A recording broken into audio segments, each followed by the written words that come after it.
जय श्री कृष्णा दोस्तों, आपका हार्दिक स्वागत है हमारे आध्यात्मिक और ऐतिहासिक सफर में। अगर आपने अभी तक महाभारत के 18 दिन यानी कुरुक्षेत्र युद्ध के पहले दिन से 18वें दिन तक की घटनाएं नहीं देखी हैं, तो कृपया हमारे प्लेलिस्ट सेक्शन में जाएं। लिंक डिस्क्रिप्शन में दिया गया है, वहां जाकर आप हर दिन की अद्भुत और रोमांचक कहानियों को देख सकते हैं। अब आइए चलते हैं हिमालय की गोद में स्थित उस पवित्र धाम की ओर, जिसके दर्शन मात्र से पापों का नाश हो जाता है, केदारनाथ। इस मंदिर का निर्माण कोई साधारण घटना नहीं थी। यह एक दिव्य योजना, अटूट श्रद्धा और कठिन तपस्या का परिणाम है। पौराणिक मान्यताओं के अनुसार महाभारत युद्ध के पश्चात जब पांडव अपने पापों के प्रायश्चित हेतु शिवजी के दर्शन करना चाहते थे, तब भगवान शिव उनसे रुष्ट होकर गुप्तकाशी चले गए। पांडव उनके पीछे गए और अंततः उन्हें केदार खंड में खोज निकाला, लेकिन भगवान शिव ने बैल का रूप धारण कर लिया। जब भीम ने उस बैल की पूंछ और टांगे पकड़ने की कोशिश की, शिवजी अंतर्धान हो गए और उनका शरीर 5 भागों में विभक्त हो गया। पीठ केदारनाथ में, मुख रुद्रनाथ में, भुजाएं तुंगनाथ में, नाभि मध्य महेश्वर में और जटा कल्पेश्वर में प्रकट हुई। इन्हीं स्थानों को पंचकेदार कहा जाता है। लेकिन केदारनाथ को पंचकेदारों में सर्वाधिक पवित्र और शक्तिशाली माना जाता है।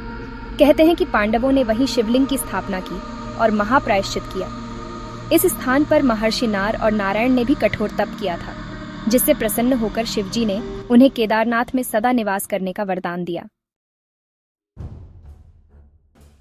वर्तमान में जो भव्य पत्थरों से बना मंदिर हमें दिखाई देता है, उसका निर्माण प्रथम बार 8वीं सदी में आदि शंकराचार्य ने कराया था, जिनका समाधि स्थल भी इसी मंदिर परिसर में स्थित है।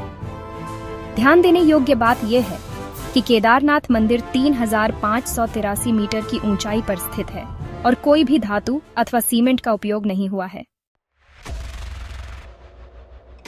हिमालय की कठोर जलवायु, बर्फीले तूफान और 2013 की भीषण आपदा को भी इस मंदिर ने जिस प्रकार सहा, वह इस बात का प्रमाण है कि यह स्थान केवल ईंट पत्थर का नहीं, बल्कि श्रद्धा, शक्ति और शिवत्व का प्रतीक है। जब पूरा क्षेत्र बाढ़ में बह गया, मंदिर अडिग खड़ा रहा, मानो स्वयं शिव उसका रक्षा कर रहे हों। वैज्ञानिकों ने भी माना कि जिस बड़े पत्थर ने मंदिर के पीछे आकर प्रहार रोका, वह पत्थर किसी अदृश्य शक्ति से ही वहां पहुंचा था। मंदिर का गर्भगृह अब भी उसी पारंपरिक शैली में पूजा जाता है, जिसमें पहले कर्नाटक के वीर शैव पंडित द्वारा सुबह की रुद्राभिषेक पूजा होती है और फिर उत्तराखंडी पंडा दर्शन कराते हैं। केदारनाथ न केवल तीर्थ स्थान है, बल्कि यह दर्शाता है कि श्रद्धा और तपस्या के सम्मिलित रूप से किस प्रकार अद्भुत शक्ति का जन्म होता है। जैसे महाभारत के युद्ध में श्री कृष्ण ने धर्म की स्थापना हेतु अर्जुन के रथ को रणभूमि में उतारा, वैसे ही केदारनाथ में शिवजी ने धर्म की रक्षा हेतु अपने स्वरूप को भक्तों के लिए प्रकट किया।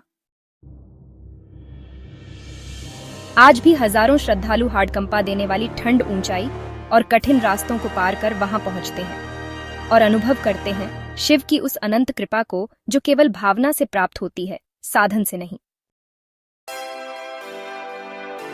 तो मित्रों, अगर आपको यह कहानी ज्ञानवर्धक और रोमांचक लगी हो, तो कृपया वीडियो को लाइक करें, चैनल को सब्सक्राइब करें और बेल आइकन दबाना न भूलें, ताकि अगला दिव्य प्रसंग आपसे छूटे नहीं। अगली वीडियो में हम मिलेंगे एक और ऐतिहासिक, पौराणिक और आध्यात्मिक गाथा के साथ। तब तक जुड़े रहें, देखते रहें। जय श्री कृष्णा।